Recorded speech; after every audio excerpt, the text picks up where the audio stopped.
NEET UG प्रवेश परीक्षा यानी कि मेडिकल में प्रवेश के लिए होने वाली परीक्षा में इस बार धांधली के आरोप लग रहे हैं। देश भर में करीब 20,000 से ज्यादा अर्जियां सुप्रीम कोर्ट और हाई कोर्ट में दाखिल हो चुकी हैं। सुप्रीम कोर्ट में तो परीक्षा के खिलाफ याचिका दायर कर काउंसलिंग पर रोक लगाने की मांग की गई, लेकिन सुप्रीम कोर्ट ने काउंसलिंग पर रोक लगाने से इनकार कर दिया। अब सवाल ये कि आगे इस पूरे मामले पर क्या होगा, इस पर एक रिपोर्ट दिखाते हैं आपको। जारी रहेंगे एडमिशन, नीट स्टूडेंट्स की बढ़ी टेंशन। रद्द नहीं हुई परीक्षा, छात्रों के भविष्य पर देशव्यापी चर्चा। नतीजे भी सही, पर्चा भी नहीं लीक, नीट छात्रों को सुप्रीम सीख। पेपर लीक का चर्चा था, गलत सवाल पर हर तरफ बवाल हो रहा था। सवाल भविष्य का था, इसलिए बार बार बात हो रही थी। हाई कोर्ट से लेकर सुप्रीम कोर्ट तक केस ले जाया जा रहा था।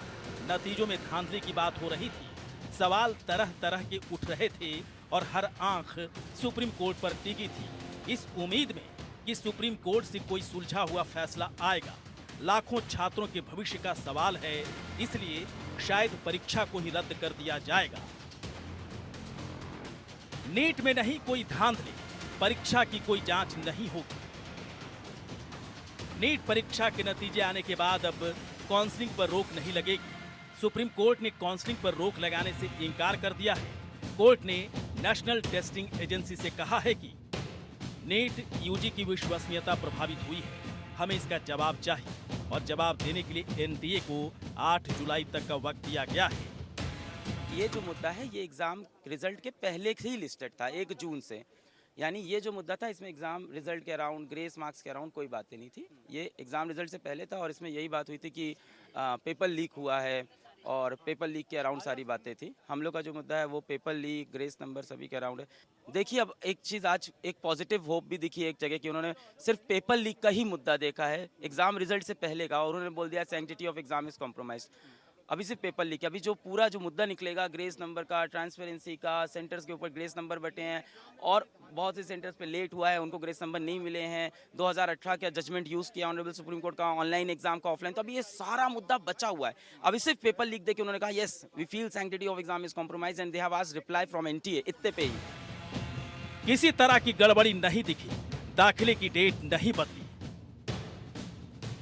देश भर में नीट परीक्षा के खिलाफ 20,000 से ज्यादा याचिकाएं दायर की गई थी। इनमें से कुछ याचिकाएं ग्रेस मार्क्स देने के तरीके पर सवाल उठा रही थी, जबकि कुछ याचिकाओं में पेपर लीक की बात कही गई थी। हालांकि कोर्ट में एनटीए ने किसी भी तरह की गड़बड़ी से इनकार किया है। एनटीए ने कहा कि नीट यूजी 2024 पेपर लीक होने के आरोप गलत है। परीक्षा स्टैंडर्ड के अनुसार ही आयोजित हुई है। राजस्थान के एक सेंटर पर हिंदी की जगह अंग्रेजी का पेपर पहुंच गया था, लेकिन कोई पेपर लीक नहीं हुआ। ग्रेस मार्क्स का आधार क्या है? अंक देने का तरीका मनमाना है। नीट यूजी की परीक्षा एक ही परीक्षा केंद्र से 67 टॉपर्स निकलने से बवाल हो रहा है। 67 टॉपर्स के बराबर नंबर आना और वो भी एक ही परीक्षा केंद्र पर, इसके खिलाफ भी याचिकाएं दायर की गई थी। कुछ छात्रों ने तो गलत नंबर देने की शिकायत तक की थी। यहाँ तक कि आंसर शीट जानबूझकर फाड़ने के भी आरोप लगे हैं, लेकिन सुप्रीम कोर्ट ने फिर भी परीक्षा रद्द नहीं की। याचिकाकर्ताओं ने पूछा कि स्टूडेंट्स को ग्रेस मार्क्स देने के लिए क्या तरीका अपनाया गया। परीक्षा पूर्व जारी इंफॉर्मेशन बुलेटिन में तो ग्रेस मार्क्स का जिक्र तक नहीं था। इस पर एनटीए ने कहा कि जिन परीक्षार्थियों का समय गलत प्रश्न की वजह से खराब हुआ, उन्हें ग्रेस मार्क्स दिए गए हैं।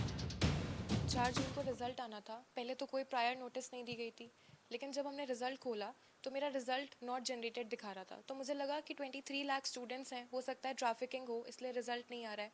बट अनफॉर्चुनेटली मतलब 1 आवर बाद मेरे पास एक मेल आता है और उस मेल में लिखा हुआ होता है कि your result is not generated because आपकी OMR शीट फटी हुई मिली हमको। तो लाइक OMR शीट फटी हुई मिलना, मैं तो शॉक में चली गई थी। मैंने फ़ोन रख दिया और मेरी मम्मा ने ईमेल देखा और उन्होंने मुझे कंसोल किया कि नहीं बेटा कोई बात नहीं, अब जो हुआ तो हुआ, अब हम इस पर तुरंत का तुरंत हम इस पर एक्शन लेंगे और वर्क करेंगे। तो मतलब थोड़ी देर बाद हमने मामा को कंसल्ट किया, वो मेरे हाई कोर्ट में एडवोकेट है मामा। तो उनके पास जैसे ही हम गए और सारे प्रूफ्स के साथ में गई थी, तो हमने एनटीए को मेल भेजा। एनटीए को मेल भेजते ही लाइक हमने वेट करा कि 24 आवर्स के अंदर अंदर हमको मेरा OMR शीट मिल जाए, जो कि जैसा भी है टॉर्न कंडीशन में, जैसा कि NTA बता रहा है कि टॉर्न कंडीशन में है, तो एटलीस्ट 24 आवर्स के अंदर हमको मेरा OMR शीट मिल जाए। तो बेसिकली लकीली हमको 24 आवर्स के अंदर OMR शीट मिल गया। चेक करने पे मेरा सिर्फ केमिस्ट्री में एक ही क्वेश्चन गलत है, क्वेश्चन नंबर 1, और बाकी सब कुछ सही है। मेरे 715 मार्क्स आ रहे हैं और यही मेरे एक्चुअल मार्क्स भी थे। तो हमारे पास क्योंकि अब प्रूफ हो गया था, तो हमने नेक्स्ट डे हाई कोर्ट में पिटिशन फाइल की, जिसकी अब वेडनेसडे को हियरिंग। अब ये समझ में नहीं आ रहा है कि ये कैसे तय हुआ कि परीक्षार्थियों का समय गलत प्रश्न से बर्बाद हुआ। क्या सभी को ग्रेस मार्क्स दे दिए गए? वहीं अब राहुल गांधी ने भी नीट परीक्षा पर सवाल उठाए हैं और कहा है कि धांधली के चलते 24 लाख छात्रों का भविष्य खतरे में पड़ गया है।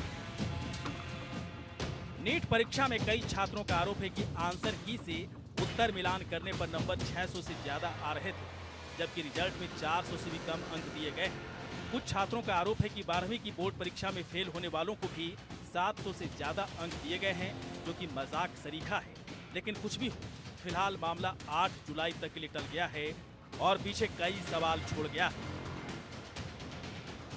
Bureau report, India news.